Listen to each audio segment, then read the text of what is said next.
नमस्कार दोस्तों, तो पाठशाला एकेडमी के ऑनलाइन पोर्टल पे आप सभी का एक बार फिर से स्वागत है।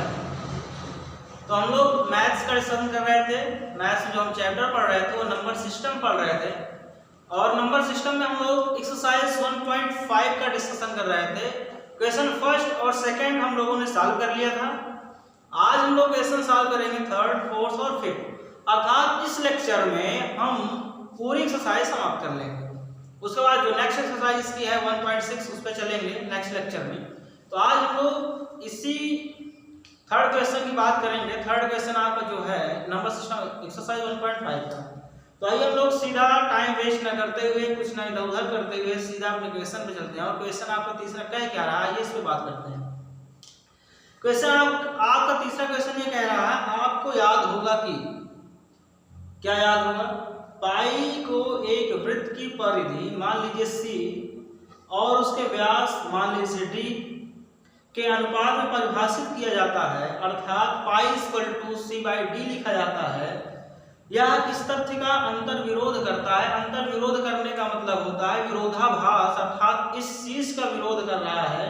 किस चीज कर रहा है मैं आपको बता रहा हूं कि पाई अपरिमेय है। पाई एक अपरिमेय संख्या है। इसको मैंने पहले ही आपको बताया हूं कि पाई एक अपरिमेय संख्या है। इस अंतर विरोध का निराकरण आप किस प्रकार करेंगे। देखिए क्वेश्चन आपका जो तीसरा है ना, वो कह रहा है कि आपको दिया गया, आपको याद है कि पाई C/D है, जहां पे C परिधि है, किसकी, वृत्त की परिधि है, अर्थात सर्कमफ्रेंस है, और D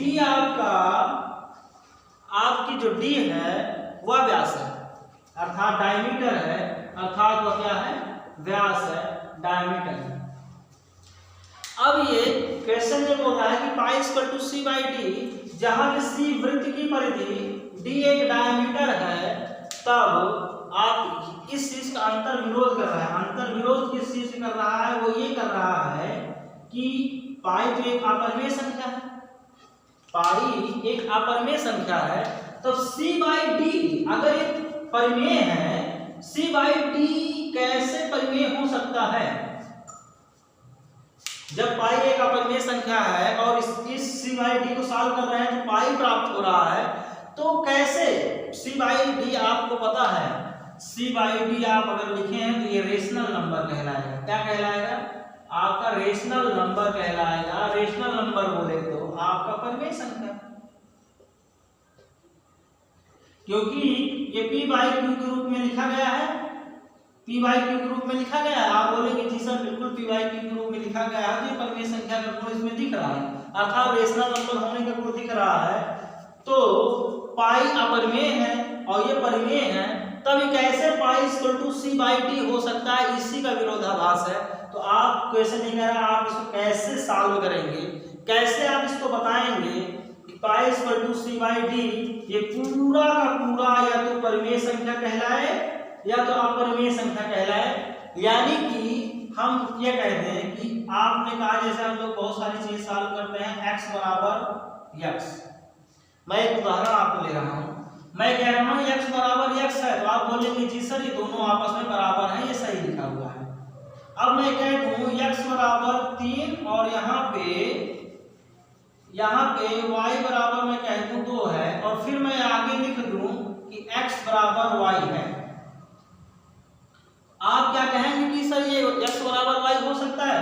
बिल्कुल नहीं, कभी भी आप ये नहीं कहेंगे कि x बराबर ये y हो सकता है। आप हमेशा ये कहेंगे सर आपने गलत लिख दिया है, क्योंकि x की वैल्यू तो आपने 3 लिखा है और y की वैल्यू आपने 2 लिखा है, तो x y कैसे बराबर हो सकता है, इसी का अंतर विरोध है।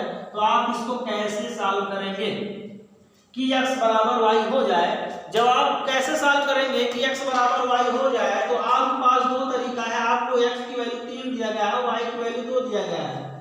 तरीका पहला ये है कि आप इसको और इसको एक ऐसी संख्या बना दें जो दोनों का मान बराबर कर दे।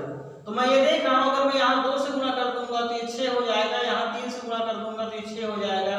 अब मैं लिख सकता हूँ ये x बराबर y हो सकता है, अर्थात दोनों में x में 2 से और y में 3 से गुणा किया तो मैं x बराबर y पा लेंगे।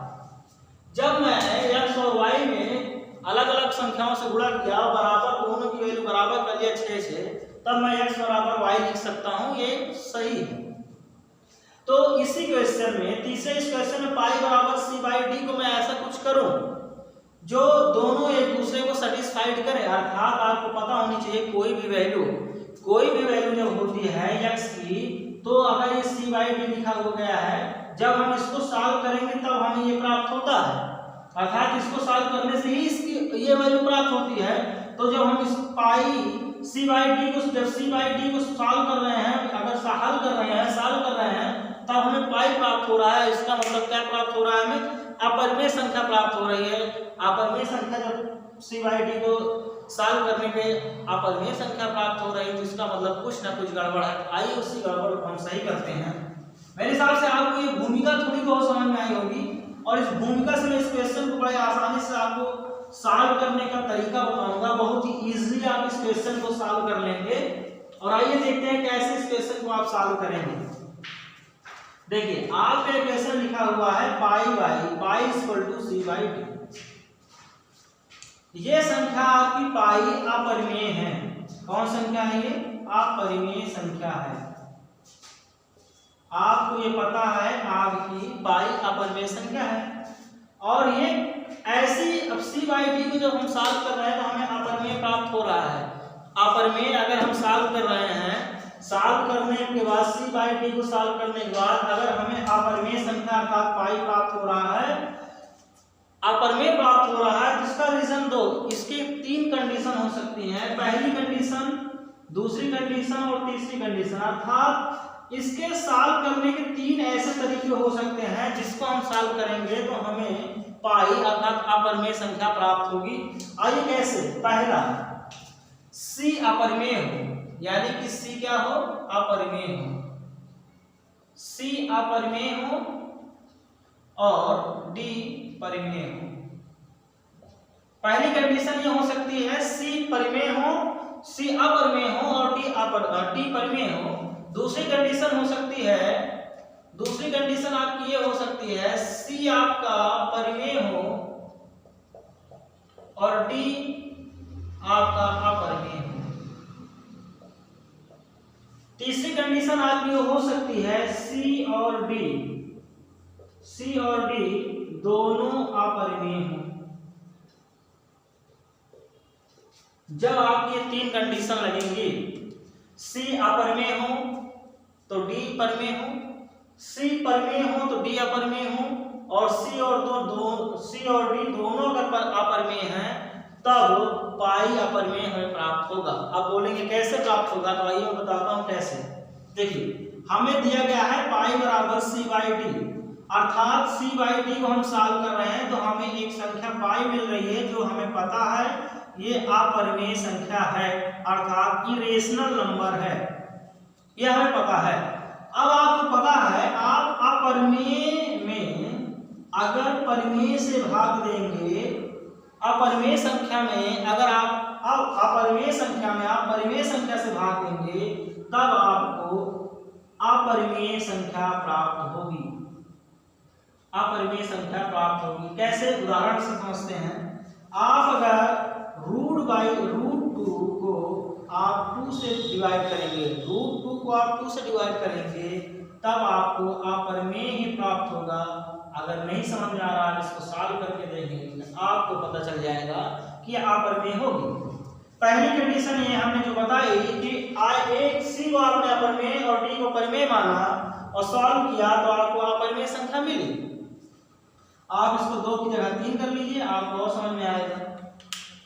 अब दूसरी कंडीशन मैंने ये बताया कि c को आप परिमेय और d को आप अपरिमेय मान सकते हैं। आइए मैं मानता हूं कि अगर आप परिमेय में अपरिमेय से भाग करेंगे, परिमेय में अगर आप अपरिमेय से भाग करेंगे तो हमें अपरिमेय ही प्राप्त होगा, बिल्कुल प्राप्त होगा। आप देख लीजिए 3 में √2 से आप डिवाइड करेंगे तो आपको अपरिमेय ही प्राप्त होगा। जस्ट पहला उदाहरण को मैंने जस्ट पलट दिया, यानी कि √2/3 को मैंने 3/√2 लिखा, तब भी मुझे क्या प्राप्त हो रहा है? अपरिमेय प्राप्त हो रहा है। दूसरी कंडीशन भी आपकी फॉलो कर रही है। पहली कंडीशन आपको फॉलो की, अर्थात c को मैंने क्या किया? अपरिमेय किया, d को परिमेय किया, तब भी अपरिमेय संख्या मिली। दूसरी कंडीशन मैंने फॉलो करवाई, सी को परमेय और डी को अपरमेय किया, तब भी मुझे अपरमेय संख्या ही प्राप्त हुई। और तीसरी कंडीशन आपकी दी गई है कि दोनों अपरमेय हो, तब क्या होगा, आपको बता दें जब दोनों अपरमेय होगी तो अपरमेय ही प्राप्त होगी। आपकी तीसरी कंडीशन जहां पर मैं लिख रहा हूं, अपरमेय बटे अपरमेय, अर्थात अपरमेय संख्या से आप अपरमेय संख्या को भाग दे रहे हैं, तब आपको अपरमेय ही मिलेगी। कहने का मतलब ये, आप √3 को √2 से भाग करेंगे तब आपको अपरमेय संख्या ही प्राप्त होगी, इसमें कोई शक नहीं है। तीसरी कंडीशन भी आपकी फॉलो कर रही है। तो इसका मतलब ये है कि इस क्वेश्चन में सी या तो अपरमेय है या तो डी अपरमेय है, या तो सी और डी दोनों अपरमेय है, इसलिए हमें सॉल्व करने पर पाई मिल रहा है जो एक प्रकार की अपरमेय संख्या है। तो इससे जो आपका अंतर विरोध क्वेश्चन कह रहा है कि आप इस अंतर विरोध को कैसे दूर करेंगे, आप इसको सॉल्व करना समझाएं, तो मेरे कहने का मतलब सीधा यही हुआ, इस 3 कंडीशन पे क्वेश्चन चलेगा। इन तीनों कंडीशन में कोई एक कंडीशन फॉलो करेगी तो यह संख्या पाई प्राप्त होगी और अपरमेय संख्या कहलाएगी। बात समझ में आई? क्वेश्चन हमारा यही कह रहा है, यानी कि पाई बराबर सी बाई डी है, कि पाई जो अपरमेय है तो कैसे इस परमेय से संतुष्ट होगा, तो कंडीशन यही है, या तो सी अपरमेय होगा या तो डी अपरमेय होगा या तो दोनों अपरमेय होंगे, इसलिए हम सॉल्व कर रहे हैं, तो हमें अपरमेय संख्या ही प्राप्त हो रही है। As like your condition first, second and third, तो you can solve this question easily for irrational number and rational numbers, ठीक? तो मेरे हिसाब से आपको ये क्वेश्चन समझ में आया होगा कि कैसे आपने इस क्वेश्चन को सेटिस्फाइड किया। कंडीशन आपको दी गई, पहले 1 2 3 करके आप इसको नोट करेंगे, उसके बाद आप कंडीशन को डेराइव किया गया है, अर्थात इसको उदाहरण से समझाया गया है, तो आपका पहला, दूसरा और ये आपकी तीसरी कंडीशन है, ठीक?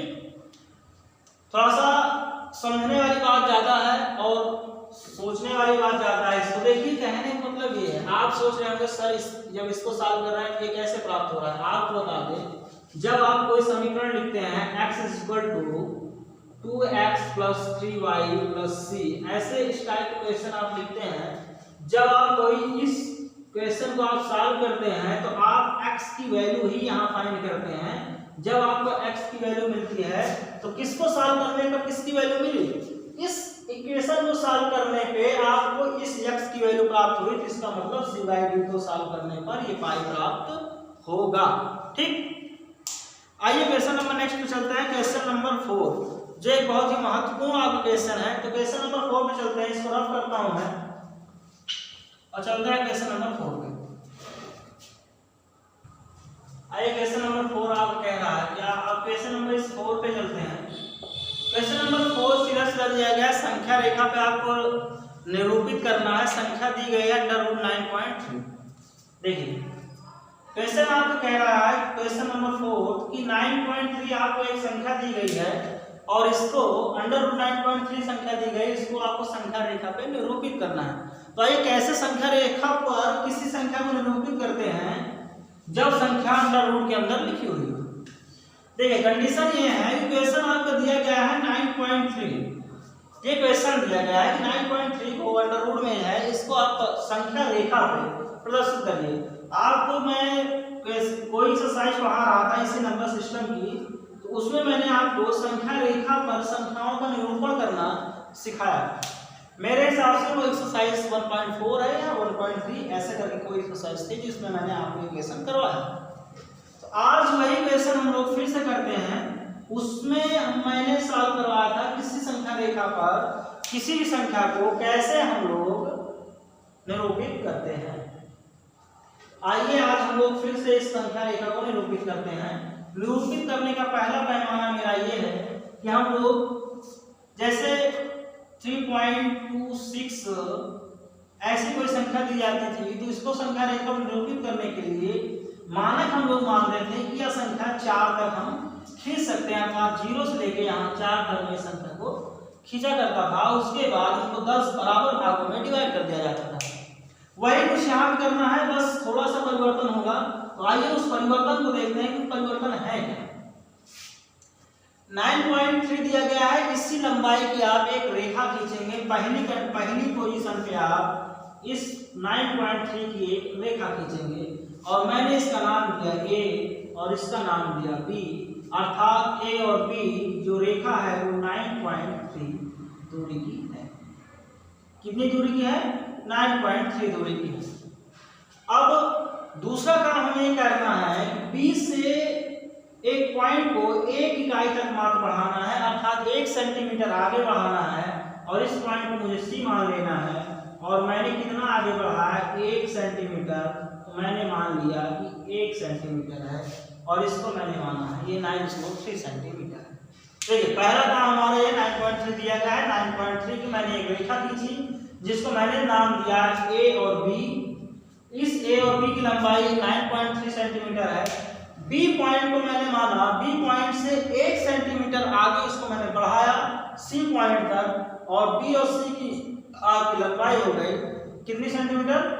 1 सेंटीमीटर हो गई। देखिए पहला कंडीशन हमने ए बी खींचा, उसके बाद बी से सी तक 1 सेंटीमीटर बढ़ाया, ये 1 सेंटीमीटर। अब दूसरा कंडीशन ये करना है, हमें लाना कितना है?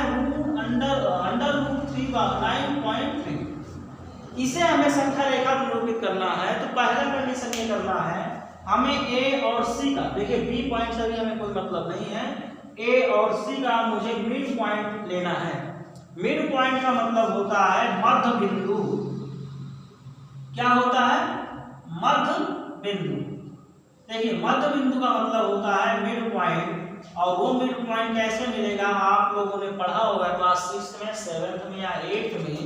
आपके 6, 7, 8 में एक गणित चलती है, एक मैथ का टॉपिक होता है जिसे आप रेखा गणित बोलते हैं। इस नाम की एक गणित होती है जिसमें आपको बिंदुओं को मिड पॉइंट से काटना या थोड़ा सा लेकर या बड़ा सा लेकर ऐसा कुछ काटना, चाप लगाना, कैसे आप आर्क लगाएंगे, सारी चीजें आपको 6, 7, 8 में सिखाई जाती हैं। आप इस रेखा गणित की मदद से सीखते हैं। तो आइए इसी रेखा गणित के मदद से हम लोग कुछ पॉइंट बनाते हैं। और पॉइंट बनाने का मतलब यह है कि मध्य बिंदु ए और सी का खींचते हैं। तो देखिए तरीका ये है कि आपके पास गोला प्रकार होगा, आप प्रकार लीजिए। प्रकार में आपने पेंसिल लगाया और पेंसिल लगाने का मतलब ये होता है इस सी पॉइंट पे आप रखेंगे, इससे अधिक दूरी तक गोला प्रकार को आप ऐसे फैला लेंगे। सी पॉइंट पे रख के, सी पॉइंट से रख के आधे से अधिक दूरी तक आप गोले की लंबाई को बढ़ा लेंगे और एक चाप सी से आप यहाँ लगाएंगे और सी से ही आप एक चाप यहाँ लगाएंगे। अब यहाँ पे मैं गोला प्रकार नहीं रख सकता हूँ, लेकिन मैं आपको बता रहा हूँ इसी पॉइंट पे आप गोला प्रकार की नोक को रखेंगे, पेंसिल को आप आधे से अधिक दूरी पर लेंगे, एक चाप ऊपर की तरफ लगाएंगे, दूसरा चाप नीचे की तरफ लगाएंगे, उसी को लंबाई का आप सीधा सीधा आप ए पे आ जाएंगे। जैसा यहाँ पे लगाया वैसे लेके ए पे आएंगे और जब ए पे रखेंगे तो एक चाप आप यहाँ लगाएंगे और एक चाप आप यहाँ लगाएंगे। ये दोनों चाप आपस में जहां एक दूसरे कट करते हैं, इस पॉइंट को आप मिला देंगे, इस पॉइंट को आप मिला देंगे। ऐसे थोड़ा सा तिरछा हो गया है इसलिए ऐसा कुछ हुआ, नहीं तो सीधी रेखा आती तो उसी पॉइंट से जाता जिस पॉइंट से ये आपका पॉइंट क्या हुआ? मिल गया। ठीक ऐसा चाप आप लगाएंगे, सी पॉइंट पे प्रकार की नोक को रखेंगे और पेंसिल की लंबाई आप आधे से अधिक दूरी तक बढ़ाएंगे, एक चाप ऊपर की तरफ, दूसरा चाप नीचे की तरफ, फिर उसी लंबाई पे आप सी ए पे रखेंगे, एक चाप ऊपर और दूसरा चाप नीचे, और जहां पे दोनों चाप काटना है सीधा आप पटरी रखेंगे, आप स्केल रखेंगे और एक लाइन खींच देंगे जो आपको दोनों बिंदुओं को काटते हुए दिखाई देगी। आपका एक मिड पॉइंट प्राप्त हुआ। इस मिड पॉइंट को आप नाम देंगे ओ। क्या नाम देंगे? ओ देंगे। अब आप देखिए ए ओ और ओ सी, आपको एक चीज मिला ए ओ बराबर ओ सी, ऐसा कुछ हो गया, यानी कि ओ जो है मिड पॉइंट हुआ। आप यहां लिख लेंगे ओ रेखा का मध्य बिंदु है। क्या है? मध्य बिंदु है। तो AO बराबर OC, AO बराबर OC होगा। ठीक, अब आप OC को या AO को आप त्रिज्या मानकर एक अर्धवृत्त की रचना करेंगे। अर्धवृत्त का रचना करने का मतलब यहाँ पे आप प्रकार की नोक रखेंगे, पेंसिल आपके सी पॉइंट पर हो या आपका प्रकार यहाँ हो, पेंसिल की नोक ए पॉइंट पर हो, किसी एक पॉइंट को आप मान के अर्धवृत्त खींचेंगे। तो आपका अर्धवृत्त कुछ इस टाइप का आएगा, इस टाइप का, इस टाइप का आपका अर्धवृत्त खींचा हुआ आएगा। अब आप देख रहे हैं ये आपका एक अर्धवृत्त खींच गया है। आपको प्राप्त क्या हुआ, आपने AO को या OC को आपने त्रिज्या माना और एक अर्धवृत्त की रचना की, तो आप अर्धवृत्त की अब एक त्रिज्या हो गई। इस AO और OC को आप क्या कह सकते हैं, अर्धवृत्त की त्रिज्या, जो आपस में बराबर हैं, जो आपस में क्या है, बराबर है। अब आपको अगला काम ये करना है कि आपको यहीं पे लेना है इस B पॉइंट को। B पॉइंट लेने के बाद आपको एक लंबार्धक खींचना है, अर्थात एक परपेंडिकुलर खींचना है। तो आप B पॉइंट से लिए एक परपेंडिकुलर खींच दिए, और कहां तक खींचेंगे, जब तक इस अर्धवृत्त के परिधि को टच ना कर जाए। जैसे इस बिंदु पे टच करेगा आप इसको छोड़ देंगे और इस बिंदु को नाम आप देंगे D। तो आपका एक हो गया BD आपको एक पॉइंट मिला। अब ये जहां भी मिलेगा ये आपका एक लंबार्धक होगा, 90 डिग्री का आपको कट करेगा। आप O से D को मिला सकते हैं, तो आप O से D को क्या करेंगे, मिला दीजिए। आपने क्या किया, O से D को आपने मिला दिया, ये हुआ O से D आपका मिल गया। यही जो पॉइंट है BD की लंबाई, यही आपकी लंबाई √9.3 है। कितना है, यही BD की लंबाई √9.3 है। अब इस 9.3 को आपको इस संख्या रेखा पे लाना है। जब आप इस संख्या रेखा पे ला लेंगे, जो ये आपकी संख्या रेखा AB खींची गई है, तभी आपकी ये रेखा 9.3 संख्या रेखा पे होगी। अभी ये संख्या रेखा पे नहीं है, अभी ये किसी का लंबार्धक की लंबाई है। अब आप देख रहे होंगे आपको एक त्रिभुज मिल रहा होगा OB और D करके, जिसकी लंबाई ये BD की लंबाई √9.3, यही पॉइंट हम सर्च कर रहे हैं। अब आप C को आगे बढ़ा सकते हैं, अर्थात C को बहुत आगे नहीं, कुछ आगे तक आप बढ़ा सकते हैं। कितना आगे तक, कुछ आगे तक बढ़ा सकते हैं। और आप इस D पॉइंट को या B को एक केंद्र मानेंगे और आप एक रेखा ऐसे इसको खींचेंगे, जहां भी कट करे वही पॉइंट पे होगा आपका पॉइंट ये। अब आप इसकी लंबाई आपकी हो गई 9.3। यही 9.3 उठकर यहाँ पे चला आया था। ये जो BD है ये उठकर यहाँ आया, आप इसको नाम देंगे E। आपका पॉइंट E होगा और इसकी लंबाई आपकी हो गई 9.3, अर्थात E 9.3 हो गया। आप यही संख्या रेखा पर निरूपण करना था। देखिए, निरूपण करने के बाद आपको लग रहा है कुछ ज्यादा टफ हो गया है, चीजें कुछ टफ नहीं हुई हैं।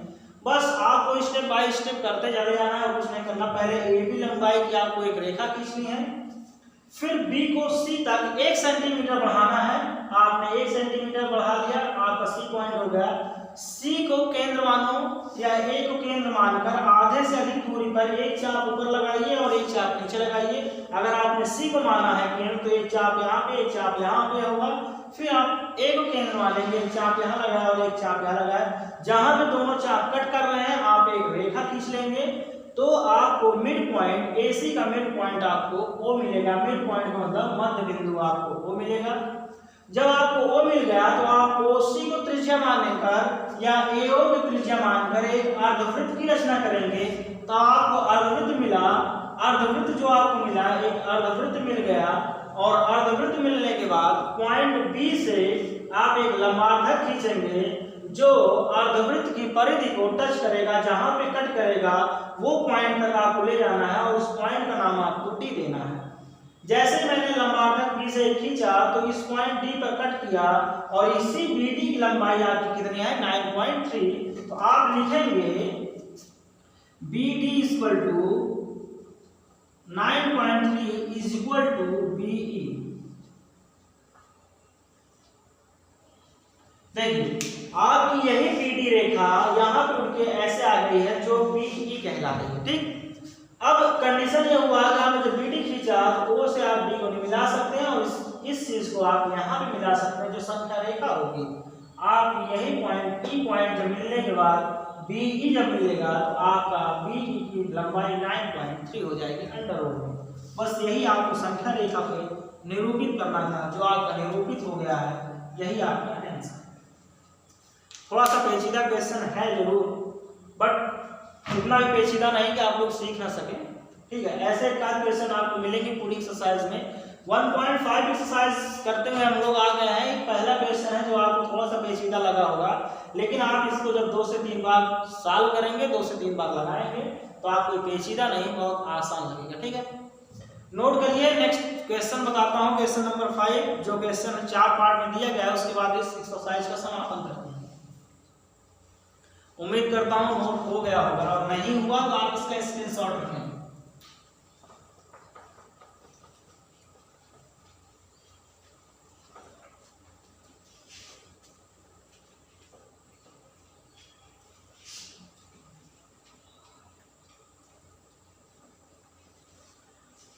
आइए क्वेश्चन नंबर 5। क्वेश्चन नंबर 5 क्या कह रहा है? 5 के 4 पार्ट दिए गए हैं। पहले पार्ट को मैं लिखता हूं और दूसरे पार्ट, सारे पार्ट यहीं पे लिख लेते हैं और सारे पार्ट को एक साथ सॉल्व कर लेते हैं और एक ही स्थान पे देख लेते हैं। देखिए पहला पार्ट कह रहा है 1/√7, तो आइए 1/√7 लिख लिया, 1/√7 लिख लिया। दूसरे पार्ट को मैंने लिखा, दूसरा पार्ट दिया गया 1/√7 माइनस 1/√7 माइनस √6। तीसरा पार्ट इस क्वेश्चन का दिया गया है 1/√5 प्लस √2। चौथा पार्ट इसका दिया गया है 1/√7 माइनस 2। इस 4 पार्ट के क्वेश्चन दिए गए हैं 5वें क्वेश्चन का, और कह रहा है हरों का परमेयकरण करिए। देखिए परमेयकरण करना, अंश से हर से, इन दोनों का अलग अलग मैंने आपको बताया है कि परमेयकरण कैसे किया जाता है। आइए सीधा परमेयकरण करते हैं। अगर अंश से परमेयकरण करते हैं या हर से परमेयकरण करते हैं, तरीका सेम होता है, दोनों में कोई तरीका चेंज नहीं होता है। तरीका सिर्फ ये चेंज होता है, माइनस है तो प्लस कर देते हैं और कुछ नहीं, ठीक। तो जैसे √1/√7 है, इसका परमेयकरण करना है, कुछ करना नहीं आपको। √7 से अंश और हर में आपको गुणा कर देना है। √7 से अंश और हर में आप गुणा कर देना है, आपका परमेयकरण करना हो गया। और अब आपका ये आंसर होगा √7 अपान √7 और √7 का गुणा करेंगे तो आपका ये आएगा 7, और यही आपका आंसर होगा। इसके अलावा कोई और आपका आंसर नहीं होगा। क्वेश्चन नंबर दूसरे का आपको फिर से क्या करना है? परमेयकरण करना है। तो आइए आप लोग फिर से क्वेश्चन नंबर 2 को परमेयकरण करेंगे, और परमेयकरण करने का मतलब सिर्फ ये है कि जो अंश जो हर में लिखा हुआ है, कह रहा है हर से परमेयकरण करना है। हर में लिखा हुआ है √7 माइनस 6 का परमेयकरण करना है। तो आप परमेयकरण जब करेंगे तो √7 प्लस √6 अपान √7 प्लस √6। अब √7 प्लस √6 का गुणा 1 से करेंगे तो सेम संख्या प्राप्त होगी, इसमें कोई परिवर्तन नहीं होगा, क्योंकि 1 से गुणा करें भाग करें कोई परिवर्तन नहीं होता है। अब आप देख रहे हैं, आप √7 माइनस 6 √7 प्लस 6, आपको एक क्वेश्चन का एक फार्मूला आपको बताया गया होगा। जब आप क्लास 6 में थे तभी ये क्वेश्चन आपको बता दिया गया। फार्मूला क्या बताया गया है? a माइनस बी एक ब्रैकेट में, दूसरे ब्रैकेट में a प्लस बी, और ये बराबर होता है a² माइनस b²। होता है या नहीं होता है? आप बोलेंगे बिल्कुल होता है, ऐसा क्वेश्चन आप पढ़ चुके हैं, इसमें कोई शक नहीं। आप ना नहीं बोल सकते कि ऐसा क्वेश्चन या ऐसा फार्मूला आपको नहीं मिला। तो आइए क्वेश्चन वही करना है। a माइनस बी एक ब्रैकेट में, दूसरे ब्रैकेट में प्लस b है, तो जब आप यहाँ लिखेंगे a का स्क्वायर था √7 का स्क्वायर माइनस b का स्क्वायर था √6 का स्क्वायर। इसको आप फिर से सॉल्व करेंगे तो हो जाएगा √7 प्लस √6 अपान 7 का स्क्वायर करेंगे, रूट के अंदर है तो ये 7 ही रहेगा, और √6 का स्क्वायर करेंगे तो ये 6 होगा। आप इसको फिर सॉल्व करेंगे, आएगा √7 प्लस √6, और 7 में से 6 गया 1, और 1 को आप लिखिए या नहीं लिखिए उससे कोई फर्क नहीं पड़ता। यही आपका आंसर है। क्वेश्चन नंबर 3 पे हम लोग आते हैं। थर्ड क्वेश्चन कह रहा है इसका भी परमेयकरण करना है। परमेयकरण आपको कैसे करना है? केवल वही हर से परमेयकरण करना है, तो कोई बात नहीं, आप लिखेंगे सीधा क्वेश्चन में परमेयकरण। देखिए 1/√5 प्लस 2 लिखा है, आप इसका परमेयकरण जब करेंगे तो √5 माइनस √2 अपान 5 माइनस रूट 2, यही होगा क्योंकि प्लस है इसलिए माइनस से मैंने परिमीकरण किया। आप जब ऊपर में गुणा करेंगे रूट 5 माइनस रूट 2 का 1 से तो वही संख्या सेम होगी, इसमें कोई प्रकार की या किसी प्रकार का परिवर्तन नहीं मिलेगा, बिल्कुल नहीं मिलेगा। सेम सेकंड क्वेश्चन की तरह नीचे भी a plus B a minus B, question बनाएगा a square minus B square, तो रूट 5 का स्क्वायर माइनस रूट 2 का स्क्वायर, और ये हो जाएगा रूट 5 माइनस रूट 2 अपॉन 5 का स्क्वायर 5 माइनस रूट 2 का स्क्वायर 2, और जब आप इसको माइनस करेंगे तो आएगा रूट 5 माइनस रूट 2 अपॉन 3, 5 में से 2 गया 3। ठीक, क्वेश्चन नंबर 4 पे आते हैं। इस क्वेश्चन में इतना जल्दी इसलिए बता रहा हूँ, इस क्वेश्चन में कुछ है नहीं, हर का परिमीकरण करना है। एक क्वेश्चन मैंने आपको सेकंड बता दिया, थर्ड सेम है, इसलिए बहुत ज्यादा घबराने की बात नहीं। फर्स्ट भी एकदम इजी है और सेम फोर्थ भी है, इसमें कोई परिवर्तन नहीं है। आइए फोर्थ में ये कह रहा है हर से परिमीकरण करना है, डिस्ट्रीब्यूट करना है। रूट 7 माइनस 2 लिखा है तो आप परिमीकरण करेंगे तो ये रूट 7 प्लस 2 हो जाएगा अपॉन रूट 7 प्लस 2।